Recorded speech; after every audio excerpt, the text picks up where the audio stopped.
Pack your bags. You're on Well Traveled Life with Jonathan and Jennifer, and today we are in Vigo, Spain. Today we're going to take a walk from the cruise port down at the harbor up to the top of a hill overlooking all of Vigo. Join us with your good walking shoes. We're going to make some stops along the way to see the sights as well as to give ourselves a little bit of a rest because this is mostly an uphill walk. Join us as we tackled these cobbled streets, uphill stairs, garden views, the city of sculpture, and the views from the top. The walk up to the top of Monte Castro is about 1.5 miles, and we're going to allow ourselves an 1.5 hour time to make that walk so that we can enjoy sights along the way. It's not a loop walk, but we're going to make it one by coming back down the mountain and around to some other sites in the city, including some special streets and plazas.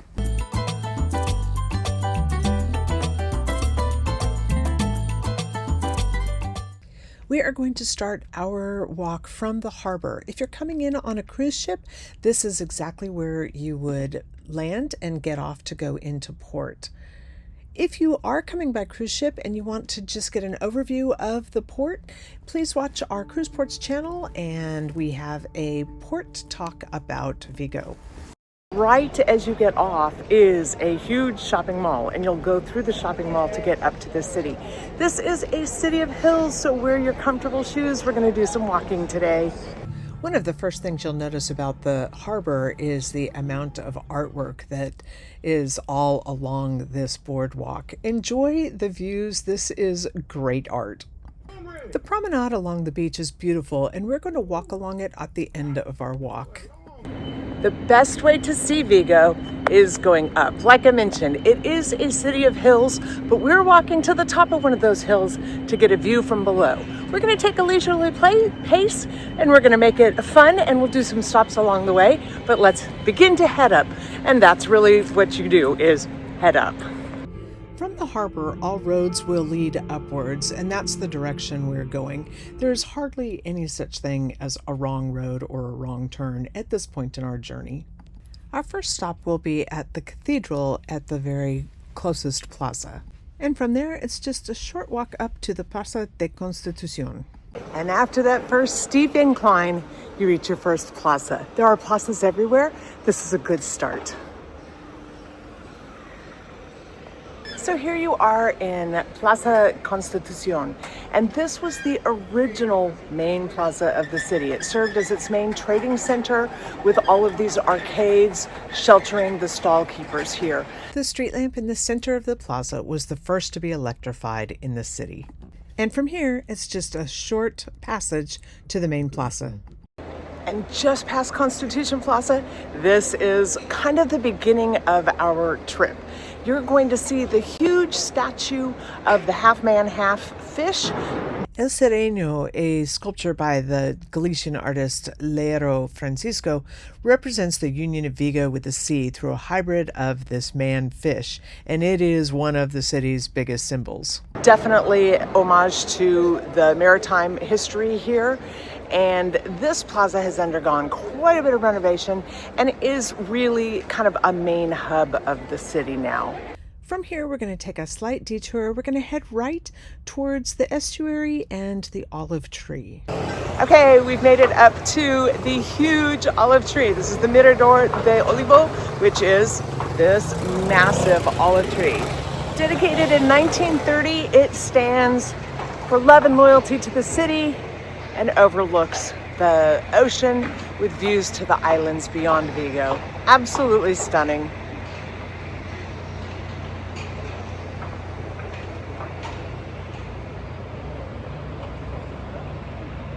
This is also the place where you'll find the Fara El Dragón, and this is a homage to the Gaelic history here in Galicia.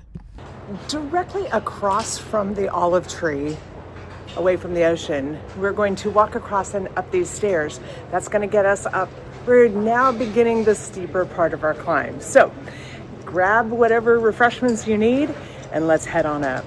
As you climb the stairs, you're going to come to a bit of a fork. You can go either left or right to get up to the fort. We took the right side and walked around the park and then up into the park from there. But either way, you're going to get there. The views from atop here are really spectacular, and this is worth a stop. It's a great time to take a little bit of a break, but it's also just a beautiful place to catch views of Vigo. I was here very close to sunrise, and it was really special. Our intermediary step is the Castillo de San Sebastián, and this is a fortified wall system that overlooks the village and is here for the protection of the village against pirates and raiders and anybody else who was considered an enemy. We'll stop here for views before we begin the big walk upwards to the top of the hill.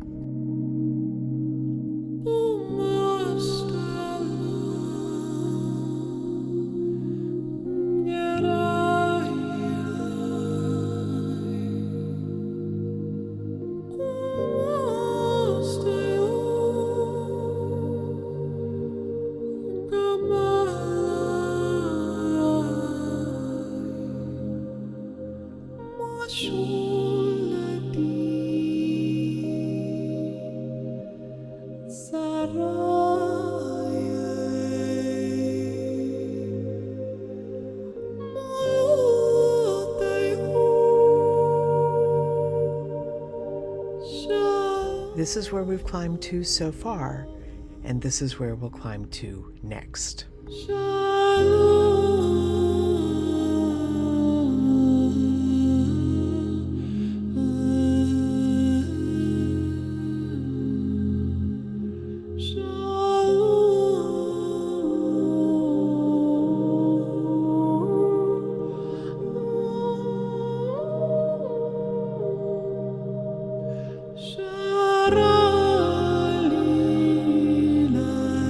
We'll make our way down from the San Sebastian and turn upwards again, heading up the hill.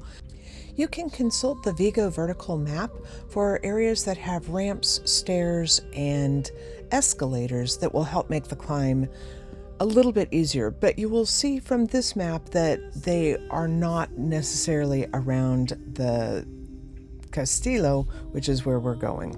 The closest ones are down below San Sebastian.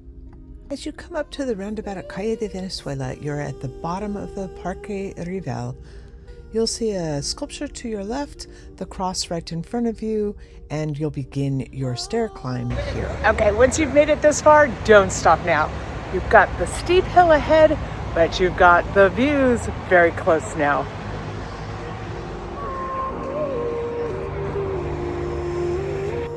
You may think you've made it now. Not quite. There's a little bit more. There are tiers and layers of stairs, but there's also pathways. Any way you go, you're going to end up going up.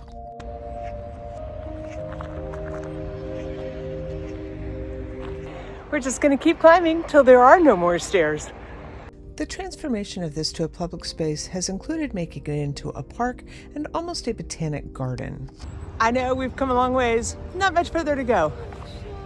There's still one more hill to climb. There are gardens and benches throughout this area up top. So absolutely take your time. Enjoy the views, stop, have a little rest, take a drink of water, bring a pincho with you. The next stop up the hill will lead us to the Monumentos a los Galeones de Rande, which is the monument to the galleons of Rande. It's commonly known as Las Anclas, or the anchors. The statue commemorates the Battle of Rande, which was fought in the Vigo estuary in 1702. These three large anchors were recovered from ships that sank during that battle between the Anglo-Dutch and the Franco-Spanish fleets. Okay, you've legitimately made it a long ways. Legitimately, there's still more to go. See those ramparts up there? We're going to climb to the top of those. But with each tier that you climb, you get a little better view. You can now see the town hall building that was behind you when you were at San Sebastian. And here you are, you think you're at the top. Unfortunately, you're not. We've got a little more to do. Vigo has had a series of battles, and this plaque up at the top will walk you through those. You're going to notice it's in two languages. One of them is not English. So Vigo is part of Galicia, and so that is a different language, and that's the language you're going to see in the dark black, and in the brown you will see Spanish. And up here on this tier you have got not only the plaque that gives you a little bit of the history of the battles of Vigo, you have more stairs up, but you also have a parking lot. So if you are coming by car, this becomes a whole lot easier. Your climb is almost finished. Take a small break at this, one of my favorite little vignettes in the park. We have made amazing progress. We are almost there. Great views, but look, just a little bit more. As you climb, you can see how important this was as a defensive lookout. From its very early start as a military fortification, this area has undergone 350 years of transformation to become a widely used public space and garden. And the higher you get, the more you're going to see that star-shaped formation, which was the original fort.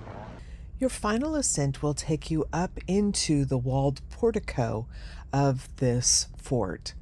These gates lead you to the interior courtyard. Here you'll find the archaeological remains of the original inhabitants of Vigo. These circular stone houses, or a Castreño village, the Celtic village from the 11th century BC, give this mountain its name.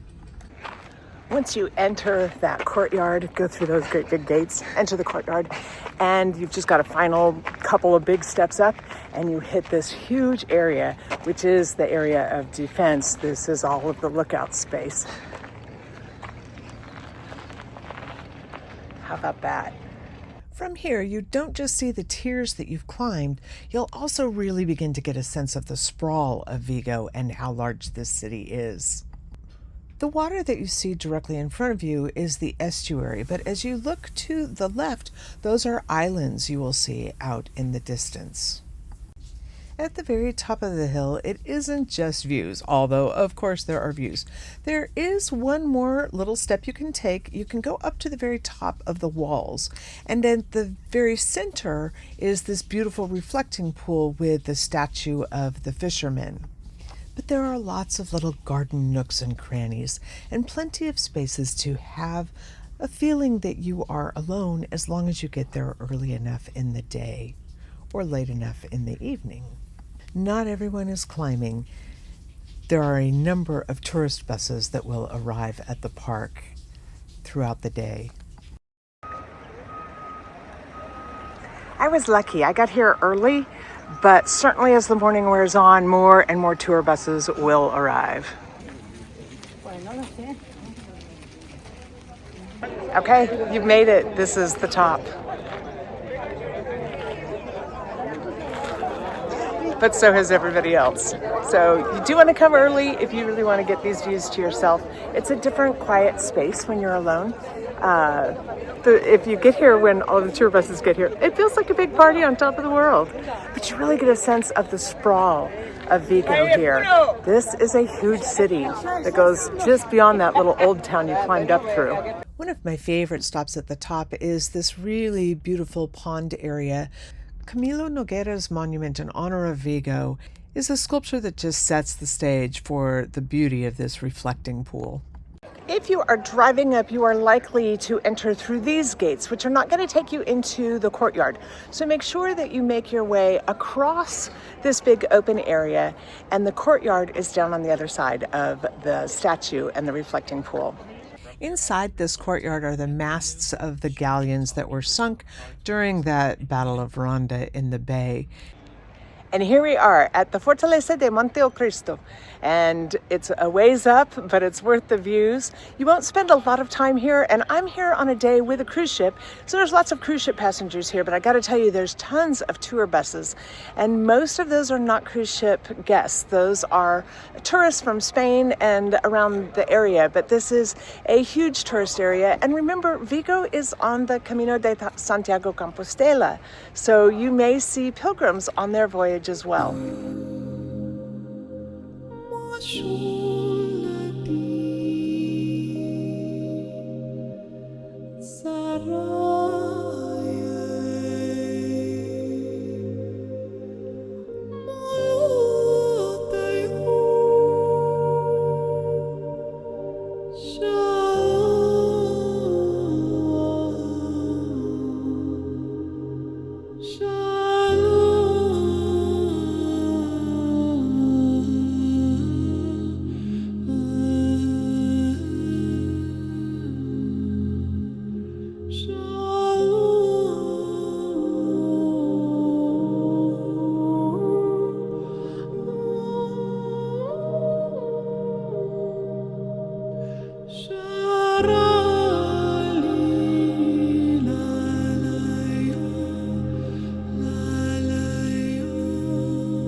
Once you've enjoyed your time on top, we'll begin the descent down. Again, stairs, paths, take a different route.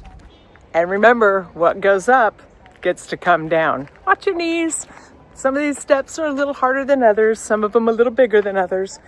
Again, I hope you wore good shoes, and I hope you took your time and enjoyed yourselves. And on your way down, enjoy the views back up. This is a recap of the walk that we took up to the top of Monte Castro.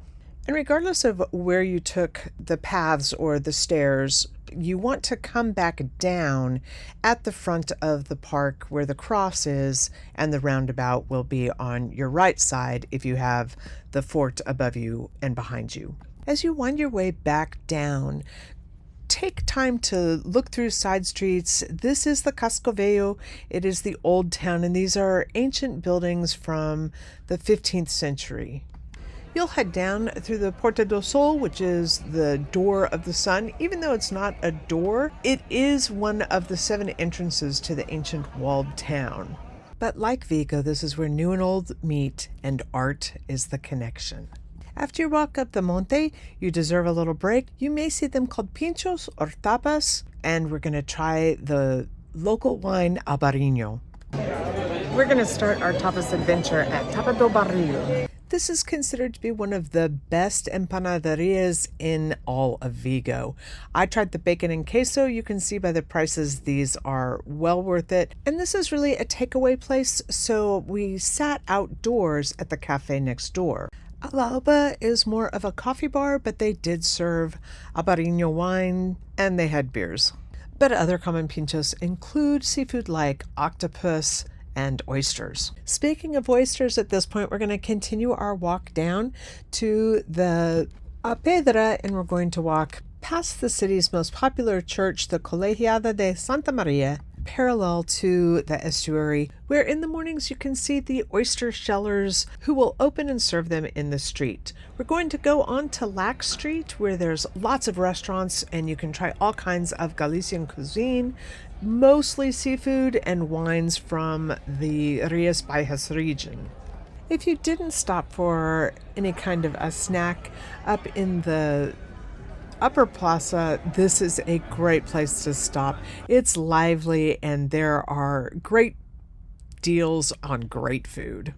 You are in the heart of Galicia, and this is where you're going to find the best of Vigo. At the end of this street, we're going to go ahead and turn left, heading down towards the water. Once we reach the esplanade that runs along the estuary, we're going to do a bit of an art walk. The first you may see is a tribute to immigration, a 2-part sculpture that involves a family with a mother and child looking on as a lone man with nothing more than a suitcase embarks on his journey in search of better opportunities in Latin America and other parts of the world. Ramon Conde Sculpture Group has a strong historical significance for all of the Galicians who departed for other parts of the world in the 20th century. In 2002, Francisco Lera created the bronze sculptures El Natador. It's a series of 2 sculptures. The first is very close to the cruise ship terminal, and it is called El Salto. It is the jump, depicting a person jumping into the water, diving first. The second is the swimmer, and it is a person swimming as if out of the ground. And that one is a little bit further down the promenade in the Praça de Estrella, which is the direction we're walking towards. As we continue down the esplanade, there's just a couple more pieces of art to see. The Monumento ao Trabajo, also by Ramon Conde, is a large sculpture of 7 fishermen straining to pull a huge net out of the sea. It honors Vigo's identity as an industrial city, but its deep connection to the sea and its hardworking people. The Battle of Ronda in 1702, which sank a large part of the Spanish fleet that arrived from America loaded with gold and silver, is a huge part of Vigo's history. If its treasures were not found by Captain Nemo, as written by Jules Verne, perhaps they're still in the seabed, and that's a big part of Vigo's mythology. Think of Vigo as a city of art. You're going to find statuary all along the harbor. The first thing you see when you get off the ship is going to be statuary. This one is kind of special. It is Jules Verne sitting on a bench with octopus tentacles around him. And it is paying homage to the author for his 20,000 Leagues Under the Sea book, but especially because part of that was framed about the Battle of Ronda, which was here in the river in Vigo. This concludes our walking tour of Vigo. You've seen the best highlights in a really short period of time on a relatively tight walk. Of course, there's more to see, and we hope that you'll spend more time in Vigo discovering all that there is. But this was a good overview and gives you a sense of the history, the culinary delights, some of the culture, and the beauty that this city has to offer. If you've enjoyed this video of Vigo, please join us for more in Vigo about pinchos, which are tapas, and let's try some of their local wine as well. You'll find that video on our Well Traveled Life channel.